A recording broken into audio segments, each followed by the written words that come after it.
Salut tout le monde, c'est Pavel et le projet Mind de Cash. Vous êtes sur la chaîne qui est consacrée aux investissements et au trading. Et dans cette belle ambiance maritime que vous voyez derrière moi, je suis pour l'information au sud de Bretagne. Donc je suis descendu pour quelques temps pour prendre un petit peu de l'air frais et pour me reposer. Et dans cette ambiance, j'enregistre probablement une des plus importantes vidéos sur ma chaîne. Je veux parler d'un nouveau paradigme qui est en train de se former dans le monde d'investissement d'aujourd'hui. Et ce nouveau paradigme peut effectivement affecter énormément notre stratégie d'investissement à venir et peut en certaines façons de remettre en cause les grands principes que nous avons appris dans les livres classiques. Donc avant de commencer, comme d'habitude, je vous invite à vous inscrire à ma chaîne si ce n'est pas encore fait et cliquez la petite cloche pour être averti quand je publie des nouvelles vidéos. Et s'il vous plaît, n'oubliez pas des likes pour me motiver, pour me remercier pour le travail que je fais gratuitement. Voilà, donc là je commence juste pour démarrer cette vidéo, je vais vous présenter les grands principes de bon père de famille que vous allez les retrouver dans plein de livres d'investissement qui sont considérés comme les must à lire dans le domaine d'investissement. Ça, en général, ça concerne l'investissement fondamental. Effectivement, c'est monsieur Benjamin Graham, c'est le professeur de Warren Buffett qui a écrit un fameux livre Investisseur intelligent où il a décrit des grands principes d'investissement, ce qu'il appelle value. Donc, cela veut dire qu'il propose de chercher de la valeur, investir dans la valeur, dans quelque chose, acheter le moins cher la société qui coûte en principe plus cher selon votre avis.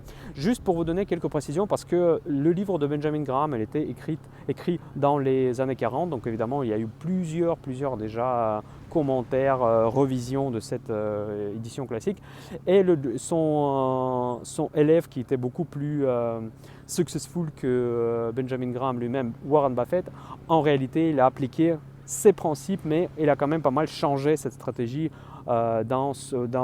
sur le chemin envers son succès. Donc en fait, dans l'investissement value, il y a deux philosophies. La philosophie première, c'est value quantitative. Donc ça veut dire que vous regardez les bilans et vous trouvez les valeurs qui sont sous-évaluées par rapport à leur valeur, pas vraiment comptable, mais en tout cas la valeur qu'on voit sur le bilan, et vous essayez d'acheter des entreprises qui sont sous-évaluées du point de vue des actifs réels, tangibles ou intangibles, si vous avez un moyen de les valoriser. Cette approche déjà a été remise en cause à plusieurs reprises, donc dans beaucoup d'études, on montre que les valeurs qui sont considérées comme les values, souvent on les appelle Benjamin Graham Net, elles sous-performent aujourd'hui le marché en général et surtout sous-performent évidemment les fameuses valeurs de croissance, les valeurs de FANG, etc. Donc la stratégie qu'a appliquée Warren Buffett, surtout sous influence de son partenaire Charles Munger, donc ça c'est une stratégie de fondamentale mais qualitative. Donc c'est-à-dire qu'il regarde évidemment la valeur réelle, les valeurs tangibles de l'entreprise avec leur bilan, mais ils essayent de valoriser surtout la future croissance de cette entreprise. Donc Warren Buffett, depuis des années et des années, il était en recherche de la valeur sûre, en fait, de la société qui va prospérer raisonnablement, qu'on peut considérer les perspectives de cette entreprise, les évaluer par rapport à des différentes méthodologies de valorisation des flux futurs, de flux financiers futurs.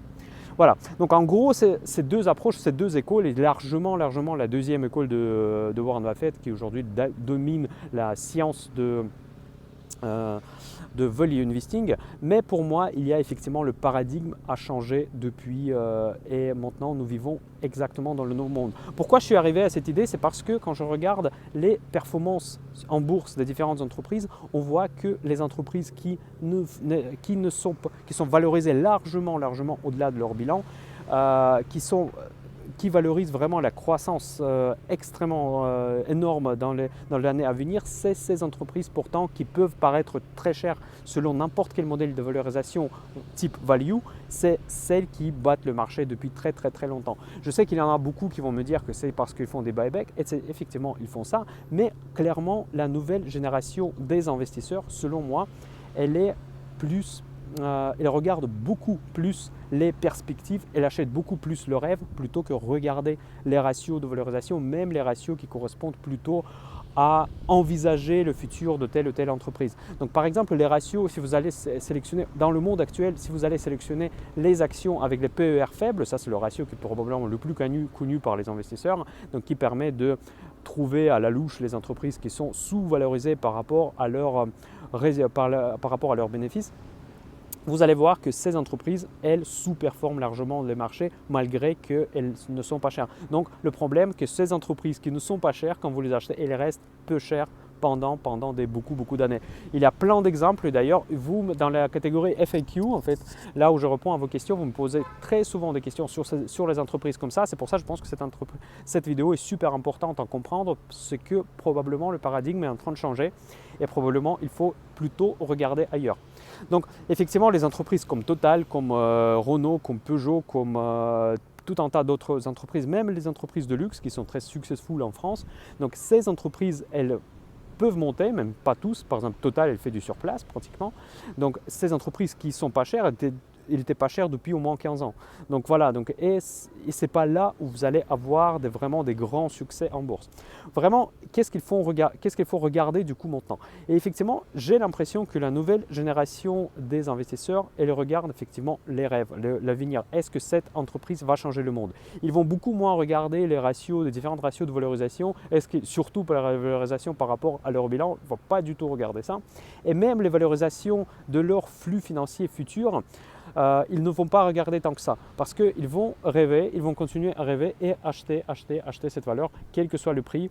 Donc, et malheureusement, c'est le paradoxe des marchés actuels. Donc, et on peut se dire qu'effectivement, ça va créer des bulles, mais finalement, des entreprises, il y a des contre-arguments, honnêtement. Par exemple, les entreprises qui font partie de FANG d'ailleurs, surtout si on enlève N, la société Netflix, que je ne suis pas spécialement, je ne comprends pas du tout pourquoi elle est dedans.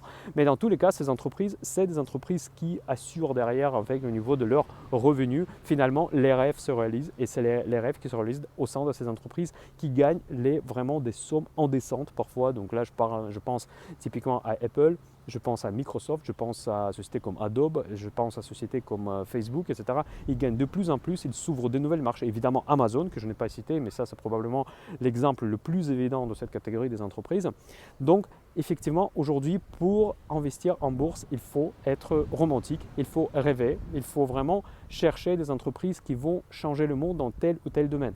Après, ça c'est le premier point, c'est qu'aujourd'hui, finalement, c'est bête à dire, moi je suis toujours prôné pour l'investissement value, regarder raisonnablement, est-ce que cette valeur vaut la peine d'acheter, est-ce qu'elle n'est pas trop chère par rapport à son potentiel, etc. Mais finalement, le marché aujourd'hui, il réfléchit différemment. Et ça, il faut admettre, c'est que en fait, pour avoir du succès en bourse, il faut savoir se remettre en cause. Ça, c'est une chose très importante que le marché, il a toujours raison. Vous pouvez penser tout ce que vous voulez, mais si le marché le dit que cette valeur vaut tant, elle vaut tant. Donc, vous regardez Amazon qui n'a pratiquement jamais réellement baissé. Donc, elle continuait son chemin vers la hausse et de plus en plus, les gens croyaient. Le PER, elle était quasiment tout le temps au-delà de 100, ce qui peut paraître stratosphérique dans l'ancienne paradigme d'investissement. Donc, c'est pour ça que Warren Buffett n'a pas ces actions-là parce que selon lui, ils sont très chers. Mais finalement, il a tort. Et il s'est déjà planté sur beaucoup de fois parce qu'il évitait régulièrement le secteur de technologie. Donc, nous ne sommes plus la même génération que Warren Buffett. Nous devons réfléchir certainement d'une autre manière pour réussir en bourse. Après, il y a un autre aspect, c'est la diversification. Parce qu'effectivement, dans les livres classiques aussi, ils vous disent qu'il faut absolument diversifier, ne pas mettre tous les œufs dans le même panier. Ici, je pense que la situation n'a pas changé tant que ça. Donc, il faut continuer à diversifier, mais il ne faut pas nécessairement diversifier entre les catégories des sociétés. Typiquement, il ne faut pas diversifier entre les sociétés de croissance et les sociétés cycliques ou les sociétés, on va dire, des dividendes. Parce que clairement, les sociétés à dividendes ou les sociétés cycliques, elles vont sous-performer les valeurs avec des énormes perspectives. Donc moi je pense qu'aujourd'hui, c'est une question, dites-moi dans les commentaires ce que vous en pensez, parce que moi c'est une idée qui est arrivée sur mon esprit il n'y a pas si longtemps et je commençais à l'évoluer un peu dans ma tête. Donc pour moi la diversification la plus efficace aujourd'hui, c'est de diversifier entre les sociétés de croissance. Donc par exemple les sociétés qui peuvent changer le monde, typiquement ça peut être les biotech. Ça c'est un domaine qui m'intéresse aujourd'hui de manière assez importante parce que moi je lis pas mal sur ce secteur.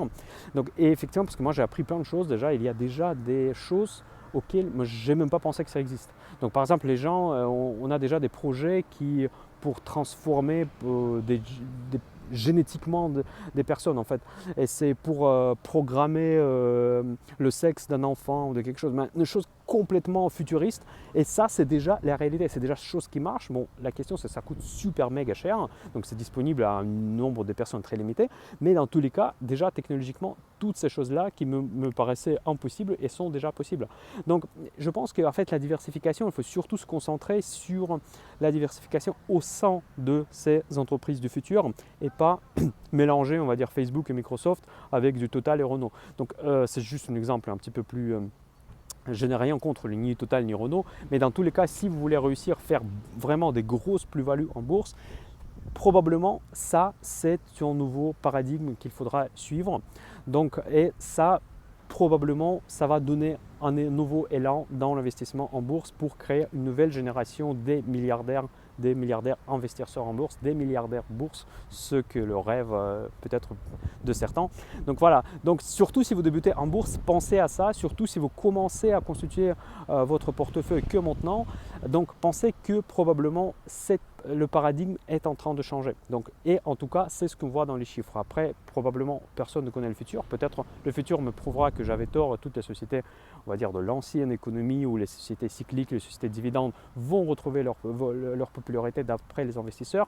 Mais dans tous les cas, je pense que c'est un sujet très important qu'il faut en tenir compte dans votre stratégie d'investissement. Je vous souhaite tout le meilleur. Emmanuel Ducache, à très bientôt.